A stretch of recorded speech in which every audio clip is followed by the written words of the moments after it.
마가복음 4장 35에서 41절 말씀을 통해서 왜 두려워하느냐 하는 제목으로 하나님 말씀 나누겠습니다. 요즘은 참 편한 세상이죠. 옛날에는 그 물건을 사려면 현금이 있어야 됐습니다. 현찰이 있어야 물건을 살 수 있었습니다. 돈 없으면 어디 가도 물건을 살 수 없었죠.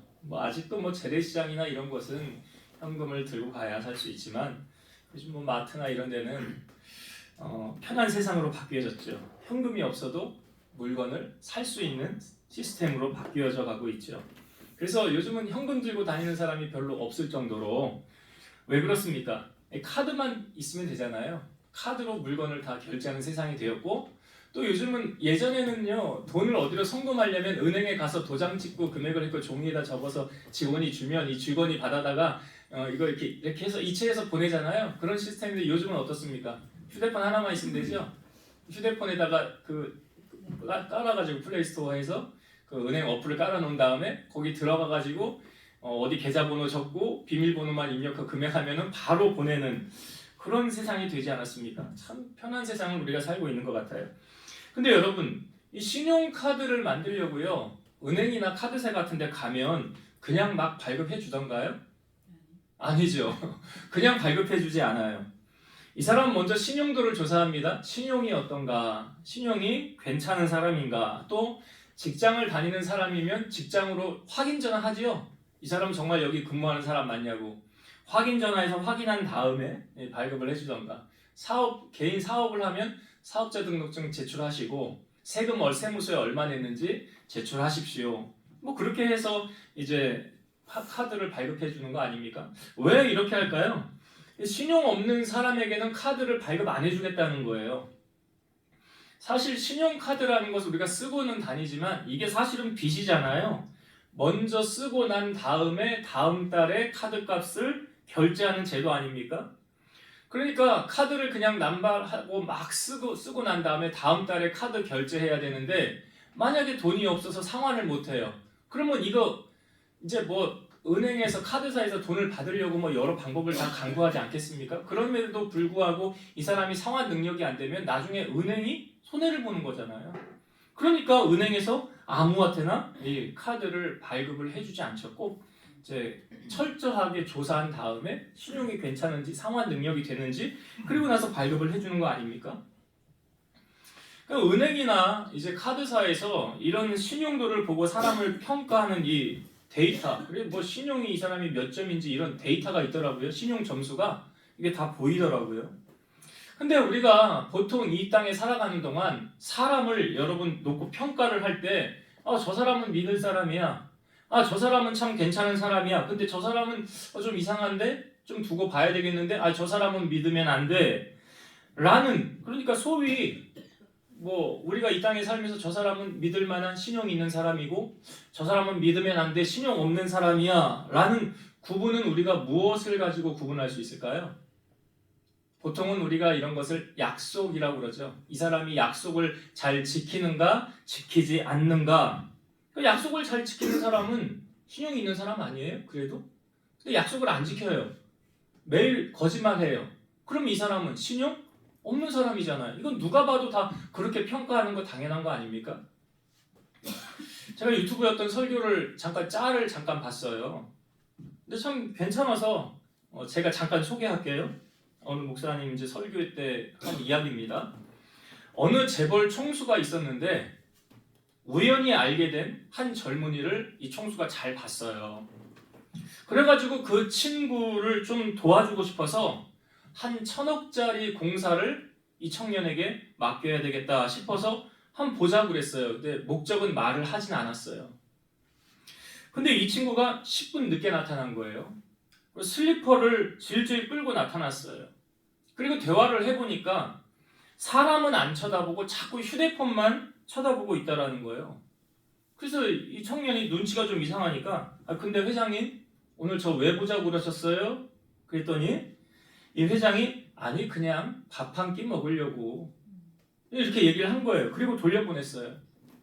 그러니까 이 친구는 가면서 아이 참 싱겁네 하면서 돌아갔어요. 그러니까 이 청년은 1,000억을 날린 거예요. 그 자리에서. 나는 이것이 오늘의 예배라고 생각한다. 하나님이 우리를 부르셨어요. 우리가 생각하는 것 이상을 주시려고 부르셨다는 거죠. 근데 우리가 준비가 안 돼 있어요. 저는 예배 때 늦지 마라 그 소리를 하고 있는 게 아니에요. 우리가 그동안 예배를 정말로 신령과 진정으로 산 예배를 드렸다면 어쩌면 우리 인생은 저를 포함해서 우리 모두가 훨씬 더 풍성해졌을지 몰라요. 그걸 잊지 마십시오. 이 내용이에요. 제가 지금 그대로 전달을 해드린 거예요. 여러분, 예배는요, 내가 하나님 앞에 한 번 드려주지 뭐 그까짓 거 예배 한 번. 그게 예배가 아니에요. 예배는 우리의 전 인격의 모든 정성을 담아서 최선을 다해서 드리는 헌신이에요.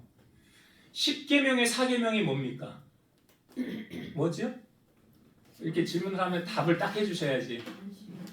안식일을 기억하여 거룩히 지키라. 10계명을 기록한 장이 출애굽기 20장하고요. 신명기 5장에 이렇게 같이 10계명이 기록되어져 있습니다. 근데 제가 거기 신명기 5장 12에서 15절 말씀 읽어볼게요. 내 하나님 여호와가 내게 명령한 대로 안식일을 지켜 거룩하게 하라.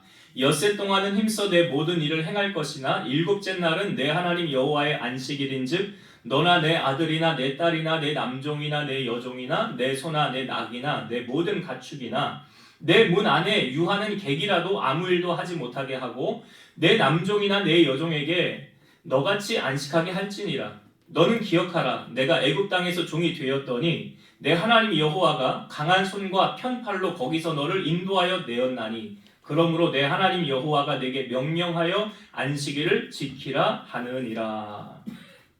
왜 출애굽시켰대요? 이 말씀에 보니까 하나님이 안식일 지키게 하려고, 안식일 지키게 하려고 출애굽시켰대요. 그러니까 종살이 할 때는 안식일을 지켰어요? 못 지켰어요?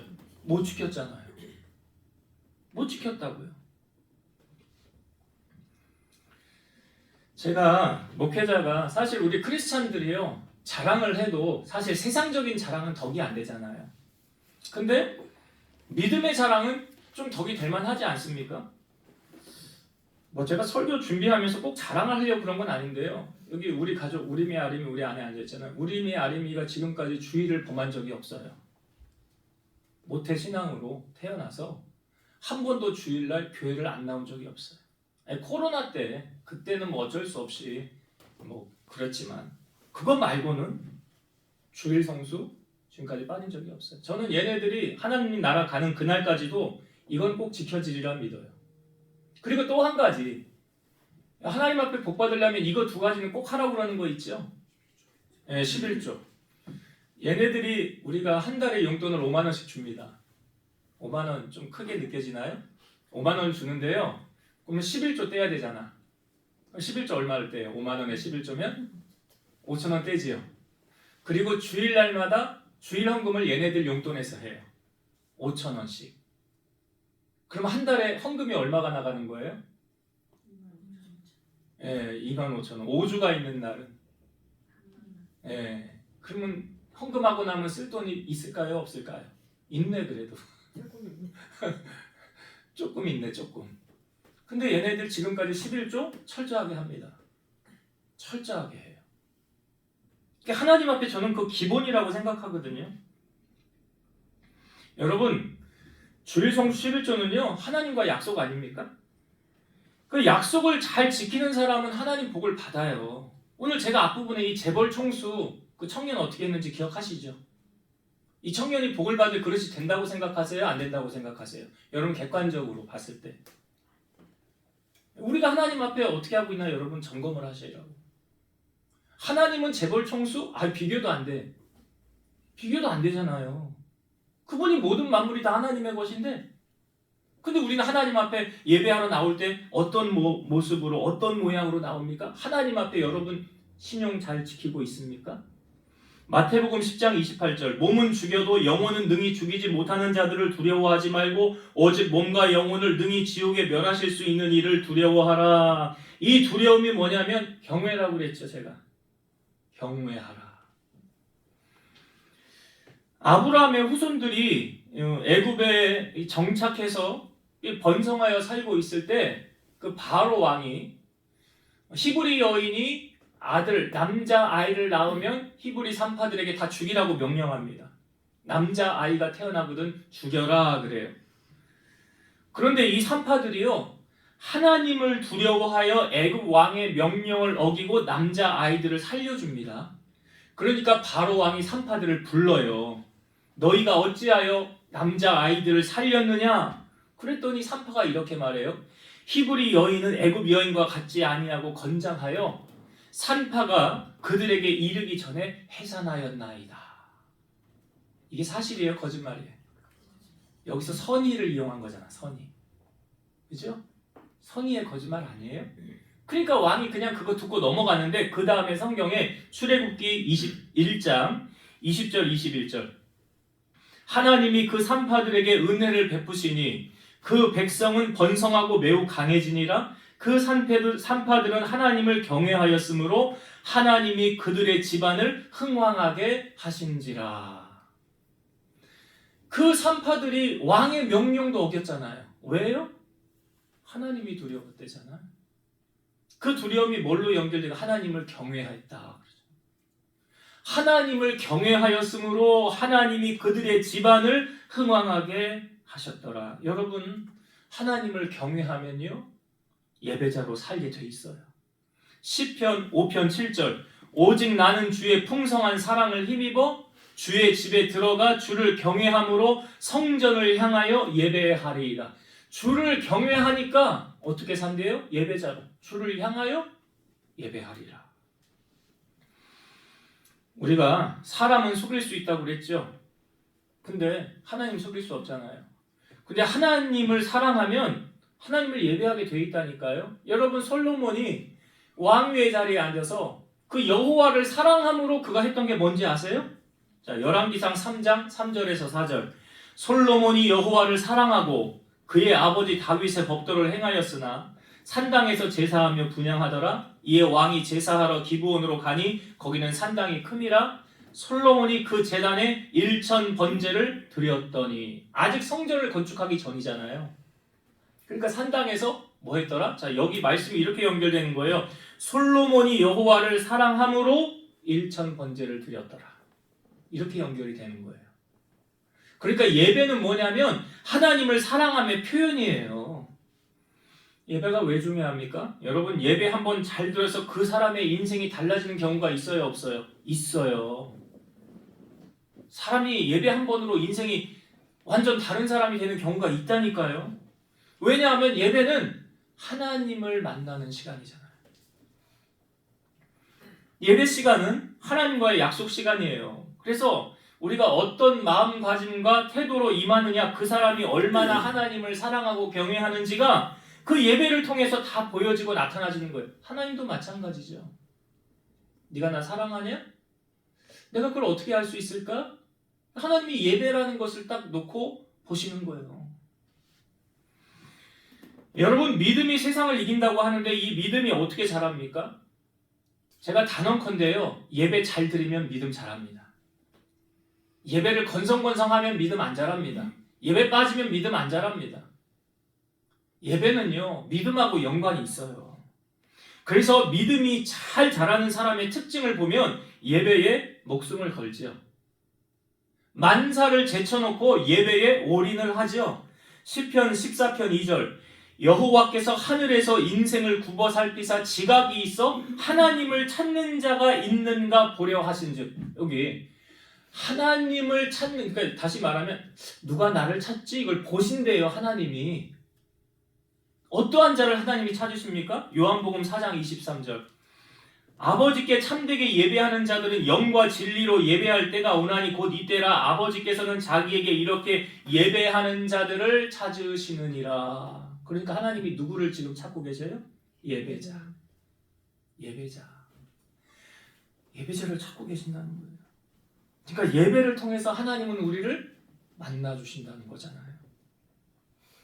당연히 하나님을 만나면 믿음이 견고해지겠죠? 아브라함이 하나님을 만나고 나서 그 하나님이 나에게 하신 그 말씀을 믿잖아요. 너의 후손이 하늘의 별과 같이 될 것이니라 라는 하나님의 말씀을 아브라함이 믿지 않습니까? 성경에 보면 아브라함이 하나님을 믿음에 여호와께서 이를 그의 의로 여기셨더라. 우리의 의가 뭔지 아세요? 하나님을 믿는 믿음이라고요. 우리의 의가. 그래서 하나님을 만나는 게 중요한 거예요. 이걸 인격적인 만남이라고 하지 않습니까? 여러분 인격적인 만남 들어보셨죠? 그 인격적인 만남이 뭐냐 대체? 교회를 다니는데 하나님을 만나야 되는데 하나님을 인격적으로 만나야 되는데 그 인격적인 만남이 뭐냐면 주님이 나의 삶에 들어와서 내 삶을 다스리시고 통치하는 게 인격적인 만남이에요. 그러니까 이렇게 되면 어떻게 연결이 되냐면 내가 주님하고 대화를 하는 거예요. 내 안에 주님 계시지요? 주님 이럴 때는 어떻게 할까요? 주님 이럴 때는 어떻게 하면 좋을까요? 그래, 그게 주님과 나와의 인격적인 만남. 계속 주님과 더불어 교제하는 거. 이게 인격적인 만남이에요. 예배의 수준은 여러분 신앙의 수준입니다. 그 사람의 신앙의 수준을 어떻게 알 수 있냐면 어떻게 예배 드리는지 보면 그 사람의 신앙의 수준이 보여지는 거예요. 우리는 대통령보다 높으신 하나님을 만나러 지금 이 자리에서 예배하는 거 아닙니까? 그러니까 이게요, 하나님을 경외하는 마음이 따라오는 거예요. 그러니까 하나님 경외하는 자는 하나님을 예배한다고 그러잖아요. 오늘 말씀도 우리의 신앙의 수준을 짐작게 하는 말씀입니다. 예수님께서 제자들과 함께 배를 타고 이동 중에 나타난 일이죠. 큰 풍랑이 일어났어요. 배에 부딪혀서 막 배에 물이 가득 차게 되었다는 거죠.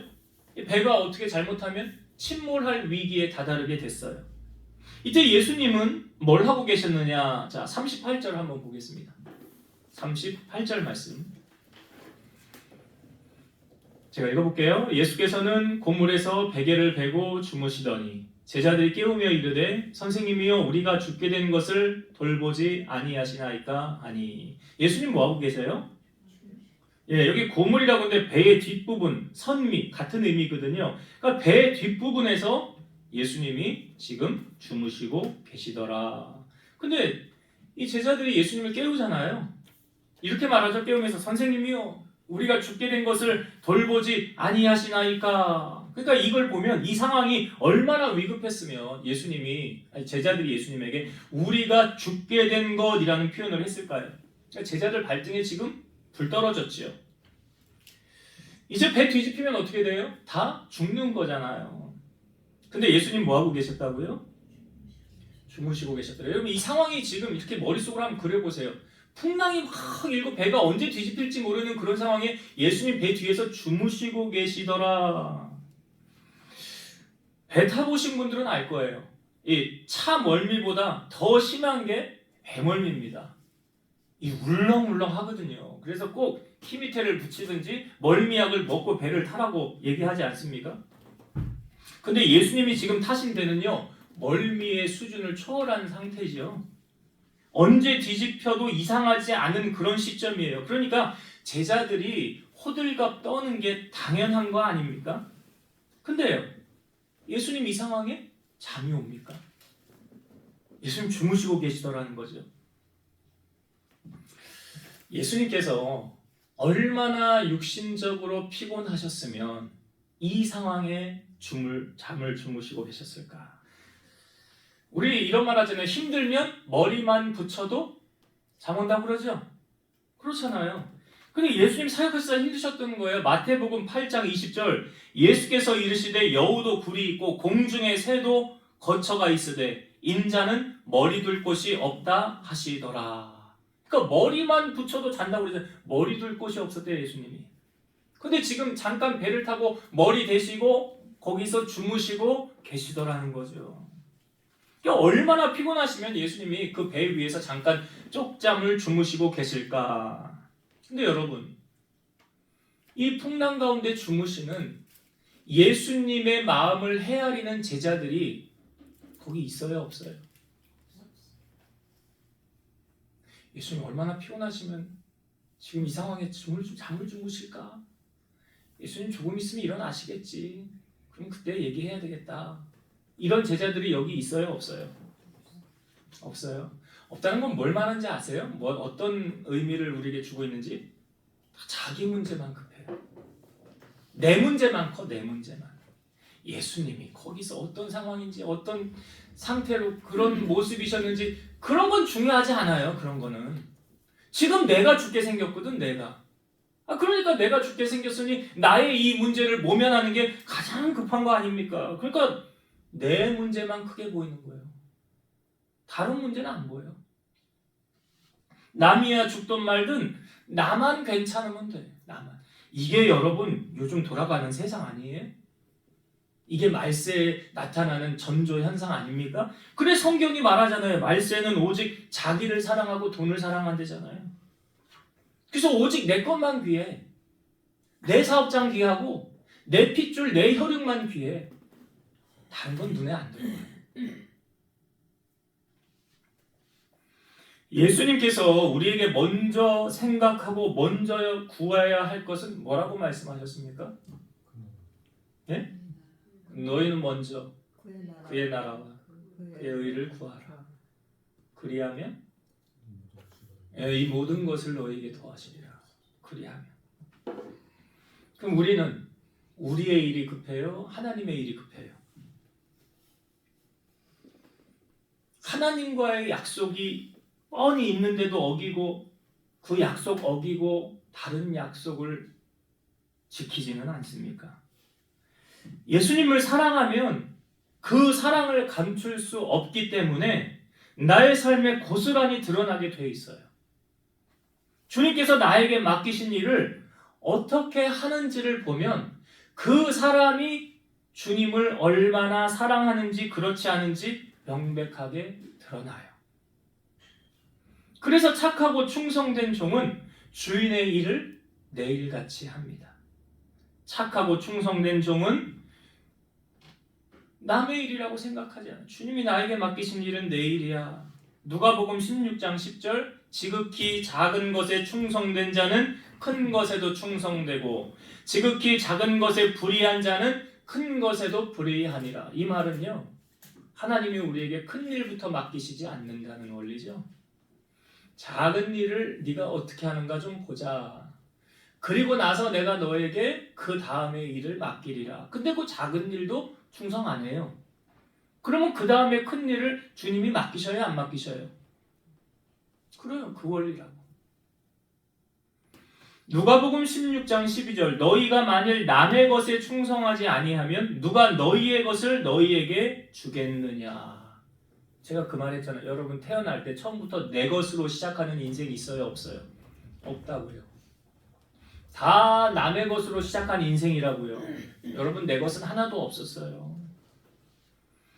우리가 사랑하면 충성하게 돼 있죠. 종들이 이 달란트 비유에 보니까 열심히 수고해도 내 것이 안 되는데 굳이 열심히 일할 이유가 있어요? 없어요? 그래서 한 달란트 받은 사람은 어떻게 했어요? 땅에 파묻어 놨잖아요. 왜요? 내가 열심히 수고하면 뭐해? 내 것도 안 되는데. 뭐하러 수고해? 뭐하러 열심히 해? 할 필요 없지. 근데 2달란트, 5달란트 받은 종은 어떻게 했어요? 열심히 해서 어떻게 갑절로 남겼잖아요. 그리고 뭐라고 그랬어요? 주인이 착하고 충성된 종. 1달란트 받은 자에게 뭐라고 말했어요? 악하고? 그래, 악하고 게으른 종. 그럼 오늘 주님이 우리에게 맡기신 일을 우리는 어떻게 하고 있는지 여러분 자신을 잘 점검을 해보시라고. 나는 착하고 충성된 종인가? 악하고 게으른 종인가? 그거 주님이 나에게 맡기신 일을 내가 어떻게 하고 있느냐? 고린도전서 4장 2절 그리고 맡은 자들에게 구할 것은 충성이니라. 이 현대어 성경에 이렇게 기록되어 있어요. 일꾼에게 가장 중요한 것은 주인이 시키는 대로 따르는 것입니다. 일꾼에게 가장 중요한 것은 주인이 시키는 대로 따르는 것. 우리의 주인 누구예요? 여러분 주인 하나님인데 하나님이 시키는 대로 따르고 있어요? 우리의 삶의 문제가 해결되는 원리는요. 주님이 나에게 맡기신 일을 먼저 잘 감당하는 거예요. 그 일에 충성하는 거예요. 주님이 나에게 뭘 맡기셨지? 나는 맡은 게 없는 것 같은데 자, 사무엘상 12장 23, 24절. 나는 너희를 위하여 기도하기를 쉬는 죄를 여호와 앞에 결단코 범하지 아니하고 선하고 의로운 길을 너희에게 가르칠 것인즉 너희는 여호와께서 너희를 위하여 행하신 그 큰 일을 생각하여 오직 그를 경외하며 너희의 마음을 다하여 진실이 섬기라. 기도하지 않는 건 죄예요, 아니에요? 그럼 여러분 죄 지면 안 되잖아. 죄 지면 안 되잖아. 알면서도 죄를 지면 안 되잖아. 여기 봅니까? 사무엘이 이스라엘 백성들을 향하여 한 말이거든요. 너희를 위해 행하신 그 큰 일을 하나님이 우리를 위해 행하신 일들, 지금까지 살아오면서 돌아오면서 기적을 베푸시고 이적을 베푸신 일들이 있어요, 없어요? 있잖아요. 그거 생각해서 하나님을 경외하며 마음을 다하여 진실이 섬기라. 기도는 호흡입니다. 여러분 숨 안 쉬고 사는 사람 없잖아요. 그러니까 기도하는 사람은 하나님과 친밀한 사람이에요. 왜요? 친한 사람하고는 대화를 많이 하잖아요. 그럼 하나님하고 대화 많이 하십니까? 그 증거가 뭘로 나타나는 거예요? 나 지금 하나님하고 친하구나. 근데 하나님하고 안 친해요. 그럼 뭘 나타내는지 아세요? 기도 안 하는 거예요. 하나님하고. 나 하나님하고 안 친하거든. 그래서 나 기도 안 해. 이거잖아요. 기도는 대화라고 그랬잖아요. 난 하나님하고 친해. 나 매 순간 하나님하고 대화해. 이게 뭐예요? 그게 기도라. 그러면 친하면 기도를 하게 돼 있어요? 안 하게 돼 있어요? 오늘은 왜 이렇게 대답들을 잘 안 하시는지 모르겠네.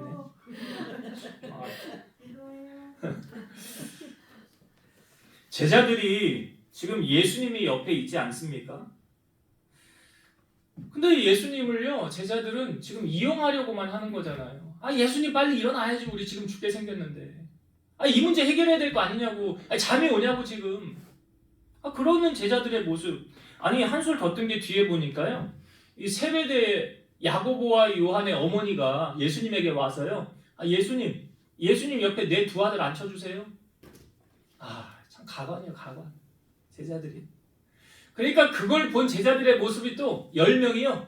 시기하잖아 또. 아이고. 참 어이가 없지요. 그러니까 예수님 뭐라고 그래요 그때? 너희가 높고자 하느냐? 그럼 뭐 하래요? 섬기는 자가 되라. 으뜸이 되고자 하느냐? 종이 되라. 제가 말씀드렸잖아요. 교회에서 높아지는 비결. 많이 섬기면 높임 받는다고. 나 섬겨라. 내 직책이 이런데 나한테 엎드려라. 이 절대 복을 못 받는다고. 높아지는 비결은 예수님이 허리에 수건을 두르시고 제자들 발 씻어주면서 내가 주와 선생이 되어 너희 발을 씻었으니 너희도 서로 발을 씻어주는 것이 옳으니라. 이게 뭐야? 주님이 종이 됐다는 거잖아요. 그 모습을 주님이 우리에게 갖추길 원하시는 거 아닙니까? 오늘 우리가 주님을 따르는 이 제자의 모습이라면요, 주님을 기쁘시게 해드리는 자가 돼야죠. 내 문제가 급한 게 아니라 먼저 구해야 될 게 뭐냐? 하나님 나라와 의를 구하라. 그리하면 이 모든 것을 너에게 도와주리라. 자, 오늘 이 제자들의 모습이 우리의 모습은 아닌지 거울로 한번 비춰보길 원하고요. 자, 제자들이 예수님을 깨우죠. 자, 그 다음에 성경을 한번 봅시다. 39절과 30절, 40절 보겠습니다. 39절, 40절. 예수께서 깨어 바람을 꾸짖으시며 바다더러 이르시되 잠잠하라 고요하라 하시니 바람이 그치고 아주 잔잔하여지더라. 이에 제자들에게 이르시되 어찌하여 이렇게 무서워하느냐? 너희가 어찌 믿음이 없느냐 하시니. 자, 예수님이 깨웠어요. 제자들이 깨워서. 그러면서 바람을 꾸짖으시고 바다에게 잠잠하라 고요하라 그랬더니 바람 그치고 잔잔해졌죠. 자, 그 다음에 예수님이 제자들에게 뭐라고 말씀하십니까? 어찌하여 이렇게 무서워하느냐? 너희가 어찌 믿음이 없느냐? 여러분, 이 무서움, 이 두려움이라는 건 언제 느끼는 줄 아세요? 두려움. 여러분 살면서 두려움 느낄 때 있어요? 없어요? 많으면 안 되는데. 많으면 안 되는데. 오늘 말씀 들으면. 자, 예수님이 말씀하신 거에 답이 있어요. 언제 우리가 두려움을 느끼느냐? 믿음 떨어졌을 때. 믿음 떨어졌을 때. 그 믿음 떨어지면 서로 두려움이 엄습합니다. 예수님께서 오병이어의 기적을 행하신 뒤에 예수님께서 제자들에게 배 타고 건너편으로 가게 하시죠. 그리고 예수님은 산에서 기도하십니다. 아마 이날도 배가 띄었을 때는 그렇게 날씨가 나쁘진 않았던 것 같아요. 그런데 밤에 갑자기 날씨가 좋지 않아졌어요. 그래서 이 배에 바람이 막 부는 거예요. 물결로 말미암아 고난을 당하더라. 성경은 이렇게 표현되어져 있어요. 근데 예수님께서 밤 사경에, 이 밤 사경이라는 것은 이제 3시에서 6시 사이거든요. 아주 캄캄한 해 뜨기 전이 가장 어둡다고 그러잖아요. 그 시간을 말하는 거예요. 그때 예수님께서 바다 위로 걸어서 제자들에게 가십니다. 제자들이 캄캄한데 안 보이는데 물소리 나니까 유령 아니야 유령? 하면서 무서워합니다. 그때 예수님이 이렇게 말씀하시죠. 안심하라 내니 두려워하지 말라 그래요. 그때 베드로가 이렇게 말하죠. 주여 만일 주님이시거든 나를 명하사 물 위로 오라 하소서. 그랬더니 예수님이 오라 그래요. 그러니까 베드로가 배에서 내려서 물 위를 걸어서 예수님에게 갑니다. 그런데 베드로가 가다가 바람을 보고 무서워 빠집니다. 그러니까 베드로가 소리를 지르면서 주여 나를 구원하소서. 예수님이 가서 손을 내밀어서 그를 붙잡아서 물을 끌어올리죠. 그 다음에 주님이 하셨던 말씀이 믿음이 작은 자여 왜 의심하였느냐. 그게 이렇게 연결되는 거죠. 여러분 믿음 떨어지니까 찾아오는 게 뭐냐? 두려움이야. 근데 하나님은 우리에게 두려움을 주시는 분이 아니라고 그랬어요. 성경에 디모데후서 1장 7절 하나님이 우리에게 주시는 것은 두려워하는 마음이 아니요 오직 능력과 사랑과 절제하는 마음이니. 분명히 성경은 하나님이 우리에게 두려움 안 주신댔어요. 하나님이 우리에게 주신 건 두려운 마음이 아니라고 그랬어요. 우리가 하나님의 기적을 체험하지 못하는 이유는 간단합니다. 믿음 없어서 그래요. 두려움을 느끼는 건요 지금 내가 믿음이 없구나 라는 증거예요. 히브리서 11장 오늘 우리가 교동문 참 히브리서 11장을 보았는데 히브리서 11장을 믿음장이라고 합니다. 이 히브리서 11장에요 40절까지 있는데 아브라함을 지면을 차지하는 게 10절이 넘어요. 참 많은 분량을 우리에게 보여주고 있거든요. 그때 하나님께서 아브라함에게 이삭을 바쳐라 라는 사건 우리 다 알잖아요. 그때 아브라함이 어떠한 마음으로 이삭을 바쳤느냐? 히브리서 11장 19절 그가 아브라함이 하나님이 능히 이삭을 죽은 자 가운데서 다시 살리실 줄로 생각한지라 비유컨대 그를 죽은 자 가운데서 도로 받은 것이니라. 성경은 말합니다. 아브라함이 이삭 그때 죽였지. 똑같이 봤대요. 죽인 것이고 하나님이 이삭을 살린 것이다. 이렇게 해석하잖아요.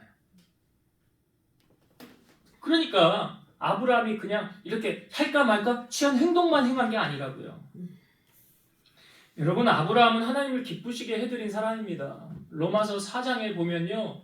아브라함이 그 현실을 바라보면서도 믿음이 떨어지지 않았다고 그랬어요. 믿음이 없어서 하나님의 약속을 의심하지 않았다고 그랬어요. 하나님이 능히 이루실 줄로 아브라함은 믿었다는 거예요. 그걸 의로 여기셨다는 거 아닙니까? 여러분 교회 다닌다고요? 다 믿음 있는 거 아닙니다.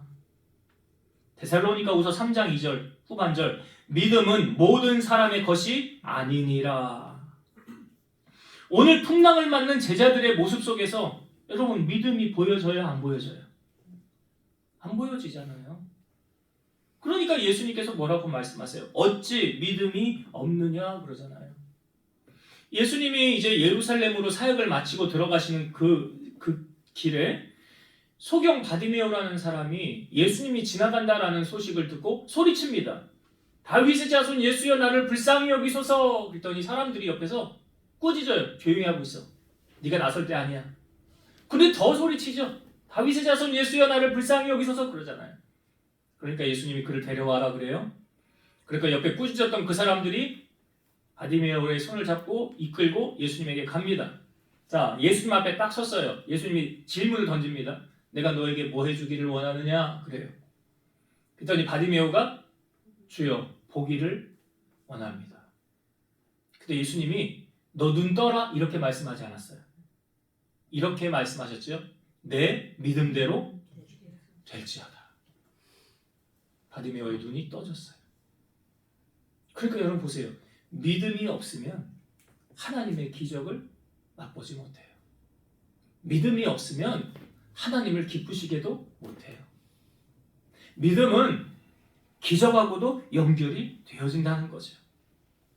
오늘 우리의 믿음의 수준은 어느 정도입니까? 여러분들의 믿음은 지금 어느 정도에 와 있다고 생각하십니까? 하나님을 기쁘시게 해드릴 만한 믿음의 분량을 여러분들은 갖췄습니까? 아니면 젖먹이 수준의 분량입니까? 로마서 14장 2절 어떤 사람은 모든 것을 먹을 만한 믿음이 있고 믿음이 연약한 자는 채소만 먹느니라. 어때요 여러분? 모든 거 다 먹을 만한, 그러니까 남이 누가 뭐라고 하든 말든, 목사님이 나에게 뭐라고 하든 말든, 권사님, 집사님이 나에게 뭐라고 하든 말든 그 말에 상처받고 넘어지면 어린아이 믿음이고, 난 상관없어 누가 뭐라고 그러든 말든 난 주님 보고 신앙생활 하는데, 아니 난 주님 보고 하는데 뭐 주님에게만 인정받으면 되지. 그렇게 신앙생활 하신다면 여러분들은 모든 것을 먹을 만한 믿음의 수준의 분량이라는 사실. 어떻습니까? 툭하면 넘어지십니까? 시험 드십니까? 아니면 어떤 상황에도 변함없이 꾸준히 묵묵히 나에게 주어진 십자가를 지고 주님을 따라가십니까? 세상을 이기는 것도요 믿음이라고 성경은 말합니다. 요한일서 5장 4절 무릇 하나님께로부터 난 자마다 세상을 이기느니라. 세상을 이기는 승리는 이것이니 우리의 믿음이니라. 그러니까 믿음에 견고하여 서 있으면 흔들리지 않아요. 넘어지지 않아요. 승리자. 근데 믿음 없으면 두려움이 엄습해 오죠. 근심 걱정이 몰려오죠. 시험 들죠. 시험 드는 건 여러분 기도 안 하는, 예수님 말씀하시잖아요. 시험에 들지 않도록 깨어있어 기도하라. 기도 안 하면 시험 드는 거예요. 그렇게. 그래서 하나님하고 친하라고 제가 말씀드리는 거잖아요. 자, 이제 오늘 말씀을 정리하고 마칠게요. 자, 예수님께서 제자들과 함께 배를 타고 가시다가 예수님은 뭐 하셨다고요? 주무시고 계시다. 솔직히요, 이 상황에 잠이 오냐고요. 우리 같으면 자겠냐고요, 그 상황에. 근데 예수님은 주무시고 계시더라. 인자는 머리 들 곳 없었다고. 사역하면 얼마나 피곤하셨으면. 그런데 이 예수님의 상황을 이해하는 제자들이 거기 있어요, 없어요? 없잖아요. 때로는 제가 목회를 하면서도요, 여러분들이 제 마음을 다 헤아려 주면 참 좋겠는데, 네. 오늘도 제가 예배를 마치고 가야 되잖아요. 네? 1시간 좀 넘게 걸리는데 그 남전도 예배 인도해달라는데 우리 같은 시찰의 목사님이, 제가 가면서 마음이 좀 무거운 게 거기 목사님 내외하고 우리 아내하고 이렇게 친해요. 시찰 같이 안에 있으면서 같이 차도 마시고 식사도 하고. 우리 아내 같이 가면 좋은데 같이 가면 이 뒤에 정리가 안 되고 단돌이 안 될까 봐 내가 같이 가자고 못 하겠는 거예요. 같이 가면 나야 좋지.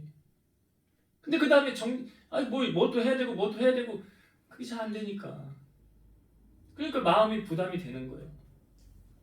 그리고 또 그런 것도 있어요. 하여튼 말 못할 뭐 여러 가지도 있지만 우리가 예수님의 마음을 좀 이해하고 신앙생활을 해야 되지 않겠냐. 내 문제만 지금 내 발등에 불 떨어졌으니까 난 이게 급하지 다른 건 눈에 안 돼. 이거는 정말 신앙생활하는 믿음이 아주 약한 수준의 분량이라고요. 아주 나밖에 모르는 거. 아이고 우리 꼴불견이라는 표현을 그거 하지 않아요? 나밖에 모르는 그 사람? 근데 우리가 그렇게 하고 있지는 않은가? 우리를 봐야 돼요.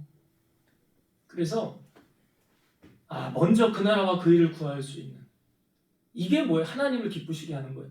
이게 내 문제가 해결되는 원리하고도 연결이 되어져 있다고 그랬죠? 이게 당연한 거잖아. 먼저 그 나라와 그 일을 구하라. 그리하면 이 모든 것 더하리라가 내 문제 해결해 주신다는 거잖아요. 그런 마음을 가지고 우리가 신앙생활을 해야 되는 것이고, 또 한 가지는 믿음이 없으면 하나님 기쁘시게 못할 것뿐만이 아니라 믿음이 없으면 기적의 주인공으로 살 수도 없어요. 또 믿음이 떨어지면 뭐가 들어온다고요? 두려움, 염려, 걱정, 고민. 언제? 하나님이 우리를 향한 뜻이 뭐라고 그랬어요? 뭐라고 그랬어요? 하나님의 뜻이 이것이 너희의 뜻이니라. 그래. 왜 알면서 대답을 안 하시는 거지요? 그죠? 네. 항상 기뻐하라. 쉬지 말고 기도하라. 감사에 감사. 이게 하나님의 뜻이랬잖아요. 여러분 하나님의 뜻을 우리가 이루어드리며 살아야 되지 않겠어요? 그래서 신앙생활은 가장 중요한 거 믿음 잘하는 일에 여러분 투자하셔야 돼요. 말씀을 들음으로 믿음 잘한다고 그랬죠? 성경을 읽음으로 믿음 잘하는 거예요. 그래서 항상 믿음 잘하는 일에 빠지지 마시고 믿음 없어서 실족하지 마시고 믿음의 견고하게 깨어서 승리하는 여러분 되시기를 주의 이름으로 축원드립니다. 기도하시겠습니다. 살아 역사하시는 하나님 감사합니다. 예수님이 풍랑 가운데서도 고물에서 쪽잠을 주무시고 계실 때 아무도 제자들은 예수님의 마음을 헤아리지 못했습니다. 자기 문제만 급했습니다.